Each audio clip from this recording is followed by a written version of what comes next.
So today we're going to talk about ventricular tachycardias. My name is Usha Tedrow, and I'm the director of the Clinical Cardiac Electrophysiology Program here at Brigham and Women's Hospital. Here are my disclosures.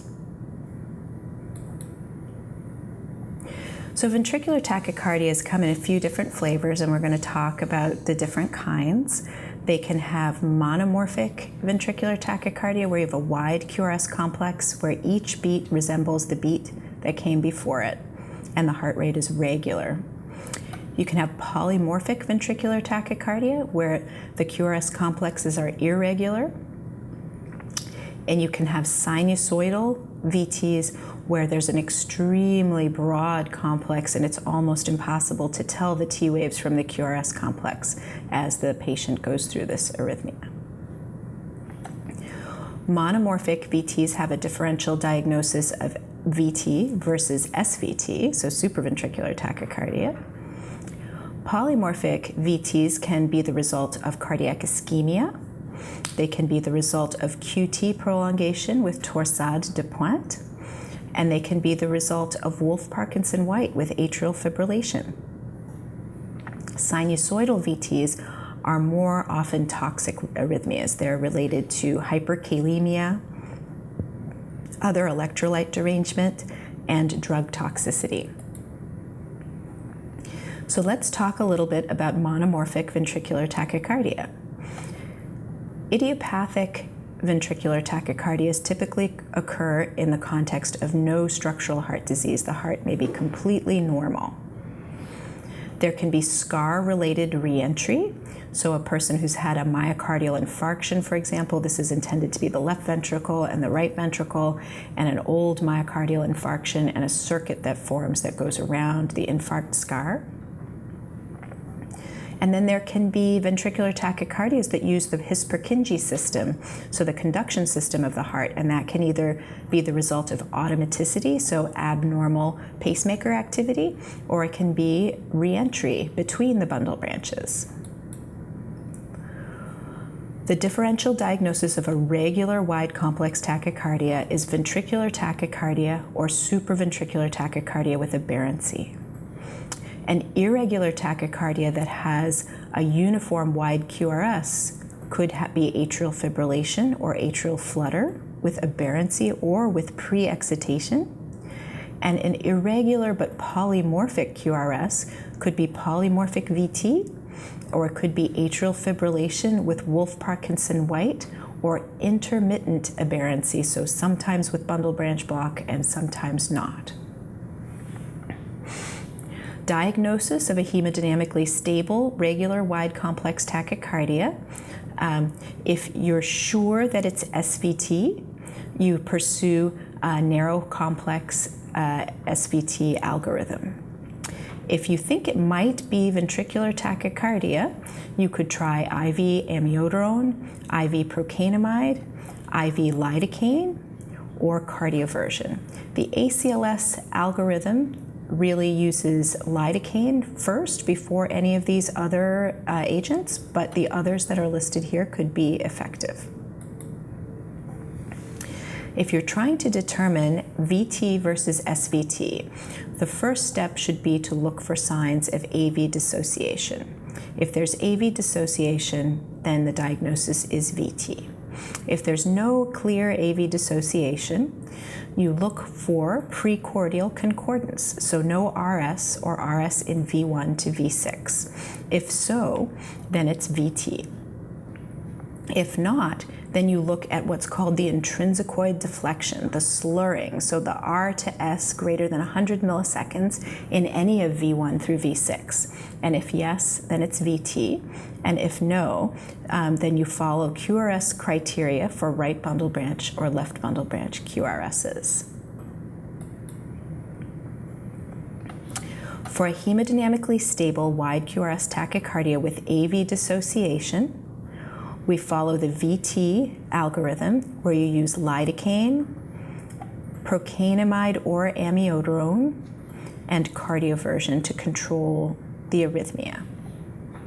If AV dissociation is not clear, you can consider the use of IV adenosine, though it's not mentioned in the ACLS algorithms.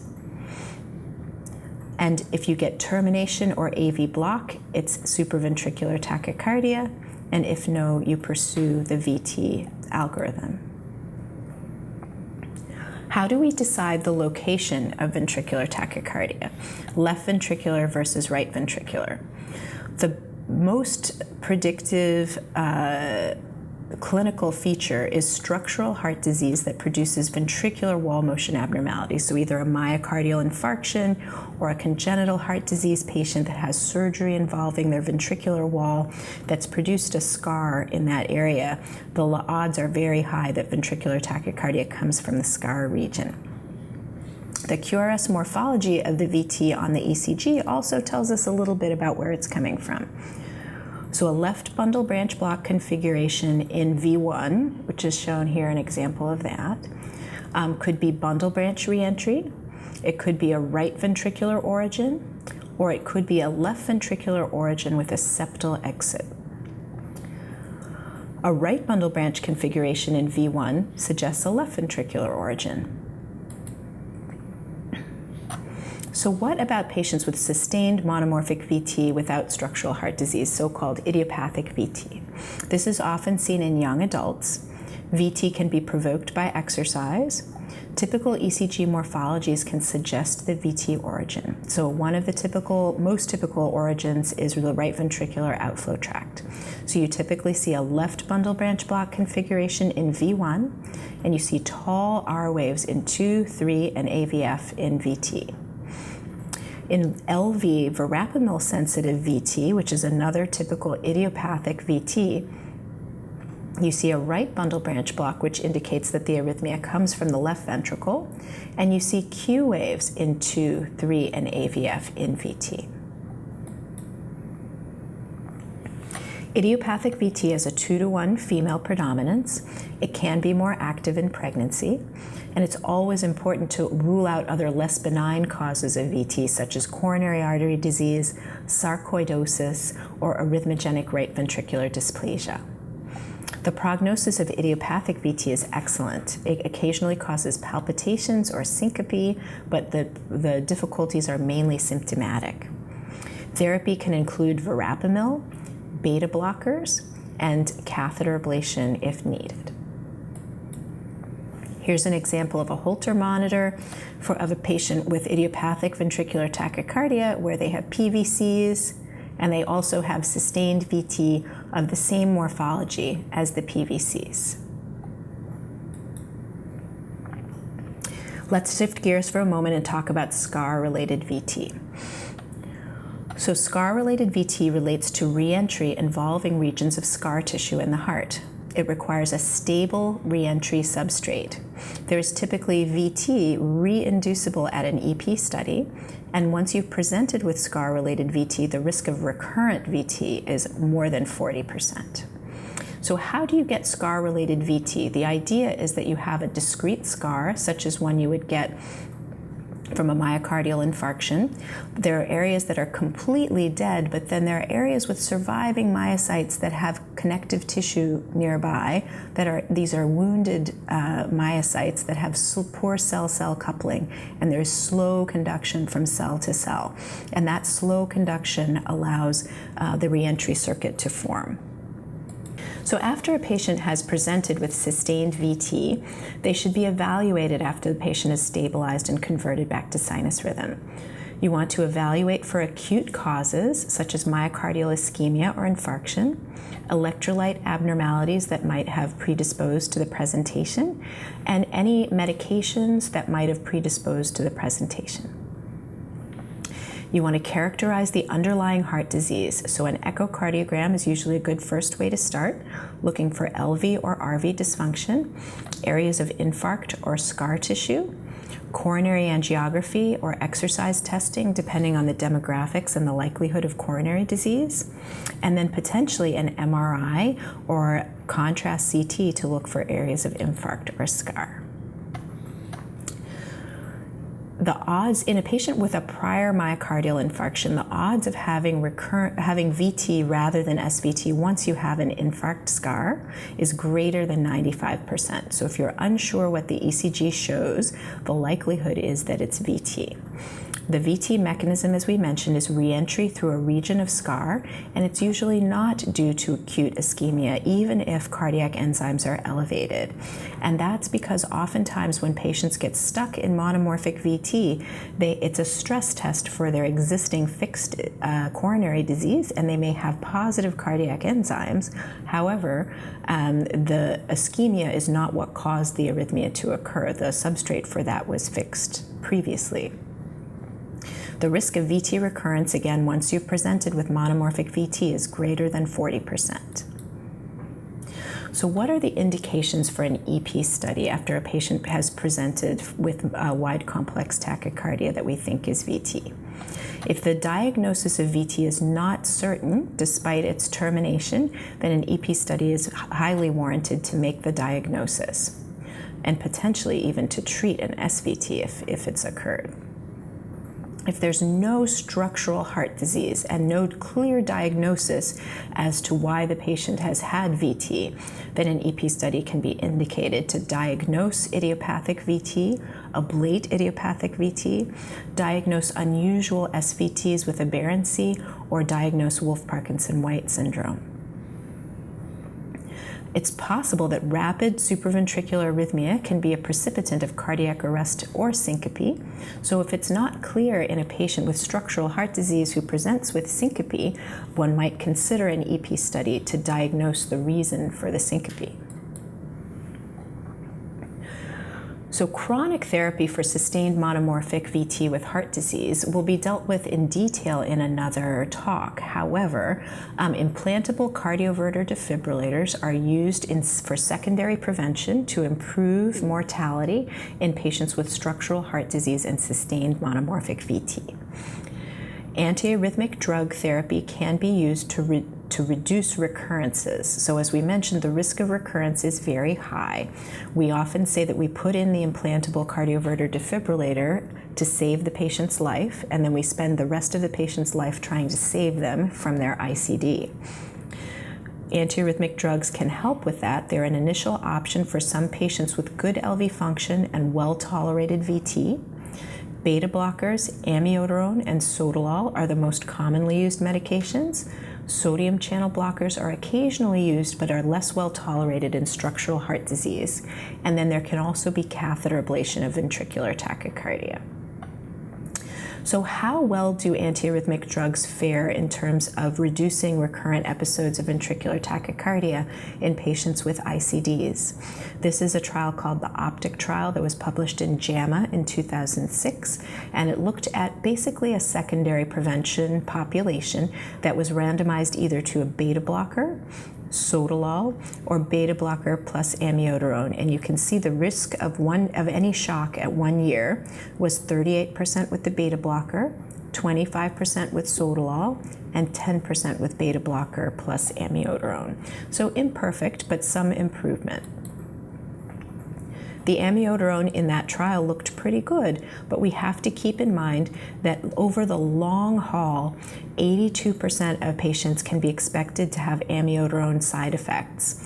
50% can require a dose reduction, and 22% can be serious or even life-threatening.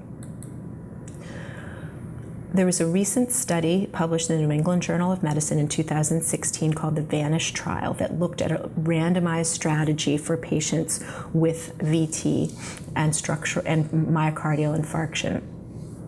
In order to be included, they had to have had one of the following VT events: greater than 3 episodes of VT treated with anti-tachycardia pacing from their ICD, greater than 1 appropriate ICD shock, greater than 3 VT episodes within 24 hours, or sustained VT below the ICD detection. And the VT event had to have occurred despite antiarrhythmic drug therapy. They were then randomized to a drug arm or an ablation arm. So as we mentioned, the VT event had to have happened despite therapy. So most of the therapy that the patients had been on was either sotalol or amiodarone. If they were on sotalol, then they were placed on an amiodarone load and then maintained at 200 milligrams a day. If they were on amiodarone that was less than 300 milligrams a day, amiodarone was reloaded and then continued at 300 milligrams a day. And if the amiodarone baseline dose was greater than 300 milligrams a day, they were accelerated to amiodarone plus mexilotine, which is a sodium channel blocker, at 600 milligrams a day. They were otherwise randomized to an ablation strategy that was as uniform as they could possibly manage, and the patients were maintained on their baseline antiarrhythmic drug. So here's the primary outcome: death, VT storm, appropriate shock, which was improved in the ablation arm versus antiarrhythmic drugs. The only significant interaction in terms of the result was the baseline antiarrhythmic drug that the patient was on. So you can see here, if you were on amiodarone to start with, then you had a much better benefit from ablation, whereas if you were on essentially sotalol to begin with, the benefit had a much different point estimate with wider confidence intervals.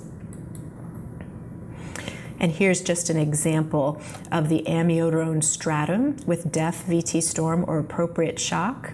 Here's ablation, and here's antiarrhythmic drug therapy, highly statistically significant result. And then for the patients, the non-amiodarone patients, so the patients that went into VANISH on sotalol, essentially had an overlapping survival curve. So when would you choose to do a VT ablation? Here's a 74-year-old man with a history of a prior infraposterior myocardial infarction in 1992, an ejection fraction of 38%. In 2013, he presented with sustained monomorphic VT requiring cardioversion. He received a dual-chamber ICD. From 2013 to 2015, he was treated with escalating medical therapy with beta blockers, sotalol, then amiodarone, receiving 1 to 2 shocks per year for VT. In 2015, he developed hyperthyroidism on amiodarone, tolerated suppressive therapy, but then subsequently got admitted in VT storm. Where would you choose to ablate this patient?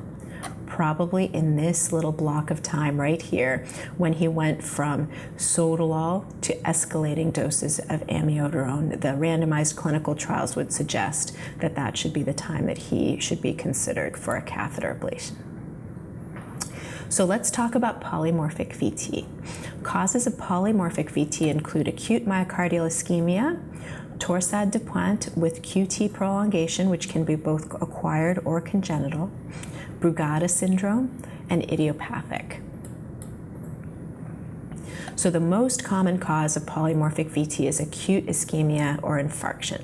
Factors that increase the risk of VF during ischemia include elevated sympathetic tone, hypokalemia, a prior infarct with inducible VT, and there's probably a genetic predisposition as well. Polymorphic VT due to acute myocardial infarction is usually one episode, and recurrences should make you suspicious for ongoing ischemia. Beta blockers, maybe magnesium, maybe amiodarone, lidocaine, and sedation and intubation, balloon pump, that kind of thing. Anything to improve coronary blood flow may help, and anything to reduce adrenergic drive may help. So which of these two is due to antiarrhythmic drug toxicity? Here we see sinus tachycardia, a wide complex beat, and then polymorphic VT. Here we see irregular rhythm, QT prolongation with a long QT on this beat, and wide complex beats that have an envelope like this that follows a little twisting envelope. So this is classic for ischemia-mediated polymorphic VT. This is classic for torsade de pointe, which is the result of antiarrhythmic drug toxicity and QT prolongation.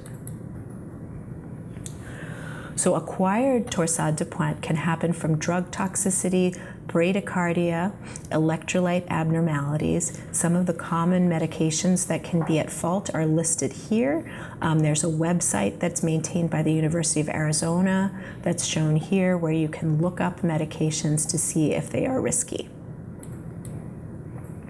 So how do we manage acquired torsade de pointe? Correct the precipitating factors. Get rid of the bad drug that the patient is taking. Intravenous magnesium, continuous infusion if possible, increase the heart rate with isoproterenol or pacing. And this is not the case for congenital long QT patients. Recurrent episodes of polymorphic VT if the cause is unclear. More magnesium, lidocaine to prevent ectopy, IV amiodarone, overdrive pacing. Other options include sympathectomy, either done percutaneously or surgically, intubation, and hemodynamic support. Let's talk about sinusoidal VT. Slow sinusoidal VT, like what you see here, is classic classically caused by hyperkalemia or antiarrhythmic drug toxicity. Fast sinusoidal VT can be a ventricular flutter and can be the result of acute ischemia or some of the same causes as monomorphic VT. Risk factors for hyperkalemia include impaired renal function, ACE inhibitors, other angiotensin blockade, beta blockers, aldosterone antagonists. It's important to keep in mind that spironolactone and its analogs increase the risk of hyperkalemia dramatically. So here's a patient with sinusoidal VT who's a 65-year-old with heart failure. This is his rhythm after 3 DC shocks trying to control a cardiac arrest. What's your next therapy? IV amiodarone, intra-aortic balloon counterpulsation, IV calcium gluconate, IV magnesium, IV esmolol.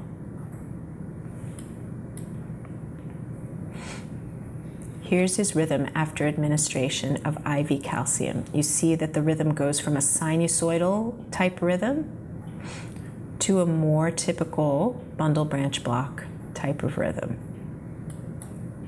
So this was almost certainly due to hyperkalemia after multiple shocks. It's important to keep in mind if you've been resuscitating someone for a long time, they may be hyperkalemic, and that can cause the sinusoidal VT. Here's an example of a rhythm strip. Is this VT or SVT? This is a very nice example of capture beats. You see a P wave here with a PR interval and a narrow QRS complex. And you see a wider complex that's a fusion between the wide complex beats of the tachycardia and this capture beat that we saw here. So these fusion beats and capture beats, and you can see some P waves here that are dissociated. These are clearly evidence of AV dissociation, and this is clearly VT. Here's another question. It's a case study, ventricular arrhythmia post-MI. During monitoring after MI, occasional PVCs were seen until this monitoring strip was obtained. What should be done now? Should we reassure and follow the patient? Should we do an invasive EP study? Should we do IV amiodarone? Should we do IV magnesium? Or should we implant a defibrillator? So the answer is to reassure and follow. The reason for that is that it's very important to look at both strips of the rhythm strip that's given to you and what you can see. See the QRS complex here? Here's the QRS complex here, and here, and here, and here. So the large deflections that you see are all noise. This is not evidence of any type of arrhythmia on this telemetry strip. So the answer is A, reassure and follow. So in summary, ventricular arrhythmias can be both benign and malignant. Careful workup to evaluate for ischemic heart disease and other structural abnormalities is important. Implantable defibrillators can help to prevent sudden death in those who are at risk.